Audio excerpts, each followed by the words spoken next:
पण ताज्या मेथीच्या मस्त खुसखुशीत कुरकुरीत अगदी बघता क्षणी तोंडाला पाणी येणाऱ्या मस्त पुऱ्या बघणार आहोत. आता या खुसखुशीत मेथीच्या पुऱ्या तुम्ही एक 5-6 दिवस स्टोर करून खाऊ शकता. मुलांना डब्याला देऊ शकता, नाश्त्याला खाऊ शकता किंवा प्रवासाला सुद्धा तुम्हाला हे नेता येईल. भरपूर टिप्ससह तुमच्यासोबत ही रेसिपी मी शेअर केलेली आहे, म्हणून ती अगदी शेवटपर्यंत नक्की पहा.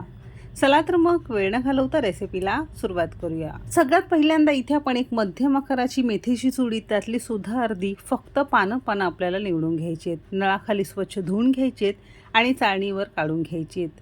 तुम्ही इथे बघू शकता, फक्त मेथीची आपण इथे पानं घेतली आहेत. बिलकुल यामध्ये काड्या घ्यायच्या नाही, कारण काड्या घेतल्यामुळे बिलकुल पुरी आपली फुलत नाही. म्हणून फक्त पानं आपल्याला स्वच्छ निवडून धुवून घ्यायचं आहे. अगदी बारीक चिरून घ्यायचं आहे. जितकं जमेल तितकं बारीक आपल्याला हे चिरून घ्यायचं आहे. आता कपाने मोजाल तर साधारणतः 1.5 कप अगदी बारीक चिरलेला मेथी घेतलेला आहे. त्यासाठी 1.5 कप तांदूळाचं पीठ घेणार आहोत.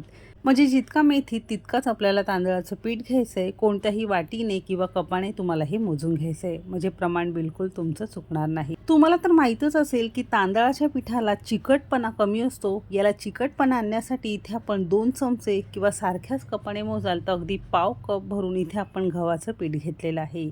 तुम्ही इथे मैदा किंवा मल्टीग्रेन आटा जरी वापरलं तरीही चालू शकेल. त्याचबरोबर इथे आपण काही घरगुती मसाले वापरणार आहोत, जे आपल्या घरामध्ये अगदी सहज उपलब्ध असतात. सगळ्यात पहिल्यांदा 1 चमचा धने जिरे पूड वापरली आहे. अर्धा चमचा तिखट घेतलं आहे. चवीपुरतं मीठ घेणार आहोत. अगदी पाव चमचा हळद घेतली आहे आणि चिमूटभर आपण इथे हिंग घेतलेला आहे. आता हे सगळे मसाले तुम्ही तुमच्या आवश्यकतेनुसार कमी अधिक करू शकता, किंवा तुम्हाला हवा असेल तर लसणाची पेस्ट जरी तुम्ही इथे वापरली तरीही चालू शकेल. इथे आपण अगदी पाव चमचा आलं लसूण पेस्ट घेतलेली आहे. तुम्हाला नसेल घालायची तर तुम्ही स्किपसुद्धा करू शकता. आता ही सगळी जिन्नस हाताने चांगली आपण चोळून घेणार आहोत. असं छान चोळून घेतलं की पिठाच्या प्रत्येक कणाला सगळे हे मसाले लागले जातात आणि बारीक चिरलेला मेथीचा सुद्धा फ्लेवर यामध्ये एकत्र होतो. आता सारख्याच कपने अगदी पाव कप गरम पाणी घ्यायचं आहे. हाताला सोसेल इतकं आपण गरम पाणी घेणार आहोत आणि घट्टसर गोळा मळून घेणार आहोत.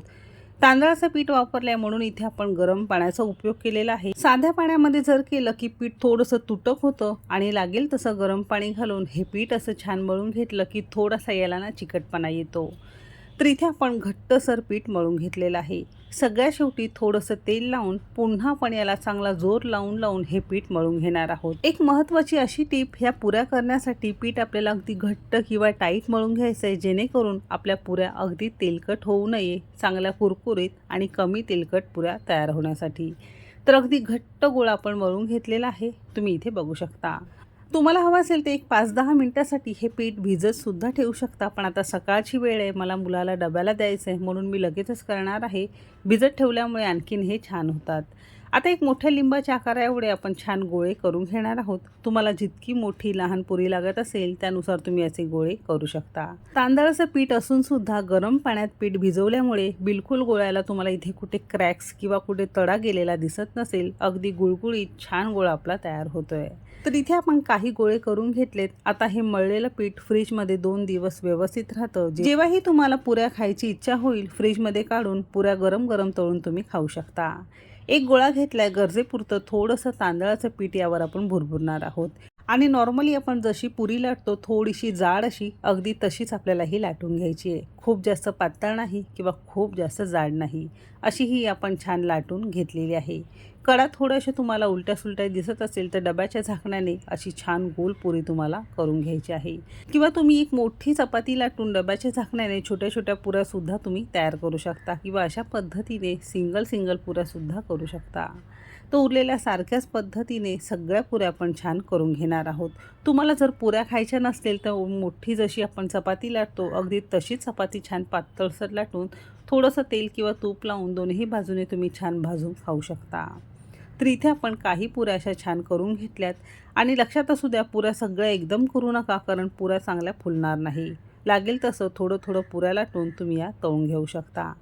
आता फायनली या पुऱ्या तळण्यासाठी एका कढईमध्ये चांगलं कडकडीत धूर येईपर्यंत आपण तेल गरम करून घेतलेलं आहे. हाय फ्लेमवरच तेल गरम करून घेतलं आहे आणि चांगल्या कडकडीत तेलामध्ये एक पुरी सोडायची आहे आणि झारीने वर असं तेल सोडायचं आहे. असं केलं की पुरी वरच्या दिशेला चांगली फुलली जाते.